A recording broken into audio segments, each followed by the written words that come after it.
त्याचबरोबर जो पहिला टप्पा सुरू होणार आहे त्यामध्ये 20 दशलक्ष प्रवासी आहेत ते वर्षभरामध्ये या ठिकाणून प्रवास करताना याची जर कॅपॅसिटी वर्षभराची जर बघितली असेल तर 90 दशलक्षापर्यंतची ह्याची कॅपॅसिटी आहे आणि हे एक वेगळं वैशिष्ट्य या विमानतळाचं आहे कारण की विमानतळाच्या आतमधली जी काही गाडी आहेत त्या इलेक्ट्रिक वाहन वेल वापरण्यासाठी करण्यात आलेल्या पाहायला मिळतात। तर यामध्ये जी काही विद्युत निर्मिती होणार आहे ती 47 मेगावॅट खरं तर सौर ऊर्जेवर आहे त्याचं उत्पादन या ठिकाणी होताना पाहायला मिळणार आहे। पहिला जो टप्पा आहे त्यामध्ये 5 दशलक्ष मेट्रिक टन या पूर्ण क्षमतेवर खरं तर हे विमानतळ आहे ते सुरू होताना पाहायला मिळणार आहे। असं जी कार्गोची सिस्टीम आहे ती आंतरराष्ट्रीय पातळीवर ही सगळ्यात महत्त्वाची आणि मोठी कार्गो सिस्टीम असणार आहे कारण की 24,000 चौरस मीटरवर हे खरं तर याचा विस्तार आहे तो केलेला पाहायला मिळतोय। तर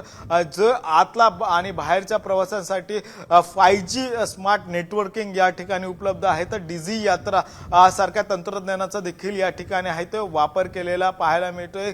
एक इन आणि आउटसाठी देखील बोर्डिंग असे डिजिटल बोर्डिंग सिस्टीम देखील आहे ती या ठिकाणी पाहायला मिळते कारण की असं आणि जो टर्मिनल्स तयार करण्यात आलेला आहे तो टर्मिनलची डिझाईन देखील आहे ते कमळाच्या आकाराचं हे डिझाईन देखील आलेलं आहे। त्यामुळे एक सौंदर्यशास्त्र आणि वास्तुकलेला लोकप्रिय असं हे सौंदर्यित विमानतळ आहे ते तयार केलेलं पाहायला मिळत आहे आणि याचीच पाहणी आहे ते आता पंतप्रधान नरेंद्र मोदी यांच्या वतीने केलेले पाहायला मिळते। एक सगळ्यात मोठा हा प्रकल्प आहे आणि पंतप्रधान नरेंद्र मोदी यांचा हा जो कॉन्वॉय आपण थेट दृश्य दाखवतो की विमानतळापासून हा कॉन्वॉय आहे तो आतल्या बाजूला निघालेला पाहायला मिळतोय कारण की आतल्या बाजूची पाहणी केल्यानंतर पंतप्रधान नरेंद्र मोदी याच बाजूला आहे ती सभा घेतलेली आहे आणि या सभेला आहे ते संबोधित देखील करणार आहे कारण की या ठिकाणी असणाऱ्या गावांचं देखील इथून स्थलांतर केलं आणि जे स्थानिक भूमिपुत्र आहेत त्यांना विशेष करून या ठिकाणी आहे ते नोकरी देण्याचं देखील एक आश्वासन सरकारच्या वतीने वारंवार आहे ते देण्यात आलेलं होतं। त्यानुसार खरं तर इथे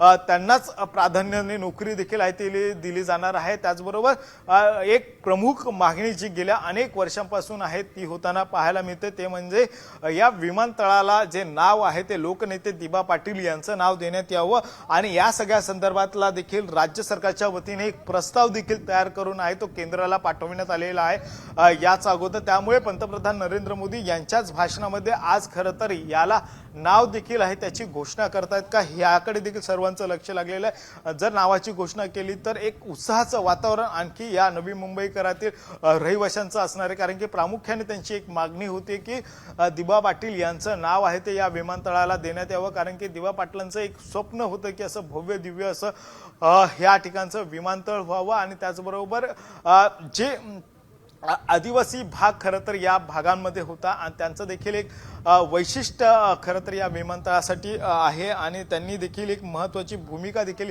घेतलेली पाहायला मिळते। त्यामुळे इथली स्थानिक सगळे लोकप्रतिनिधी देखील आहेत त्या आंदोलनामध्ये सहभागी झाले होते त्यामुळे त्यांच्या नावाची देखील घोषणा आहे ती आज होण्याची शक्यता वर्तवली जाते। ते काही वेळामध्ये आहे पंतप्रधान नरेंद्र मोदी यांच्या सभेला जेव्हा सुरुवात होईल त्या सभेमध्ये त्याविषयी काही संबोधित करतायत का याकडे आपलं लक्ष असेलच। मात्र त्याचबरोबर हे एक सुसज्ज असं हे विमानतळ आहे आणि ज्या पद्धतीने इको फ्रेंडली हे विमानतळ अद्यापही कुठलं नव्हतं मात्र महाराष्ट्रात हे सगळ्यात मोठं विमानतळ जगाला हेवा वाटेल असं हे विमानतळ आहे कारण की लंडनच्या नंतरून खरं तर नवी मुंबई आंतरराष्ट्रीय विमानतळ याकडेच पाहिलं जाते आणि त्याची ही भव्य असं याचं उद्घाटन कधी होणार ही प्रतीक्षा होती मात्र ही प्रतीक्षा देखील आज पूर्ण होताना पाहायला मिळते। मात्र या ठिकाणून प्रवास करण्यासाठी आहे ते डिसेंबर पासून खरं तर या ठिकाणून हा प्रवास देखील आहे तो सर्वसामान्य नागरिकांना करता येईल असं देखील आता सांगितलं जात आहे। नक्कीच धन्यवाद। आपण सोबत जोडलेले राहा आणि आपण इतरही अपडेट्स देत राहा। आता isakal.com आहे देशातील नंबर 1 ची मराठी न्यूज वेबसाईट। प्रत्येक अपडेटसाठी isakal.com ला नक्की भेट द्या।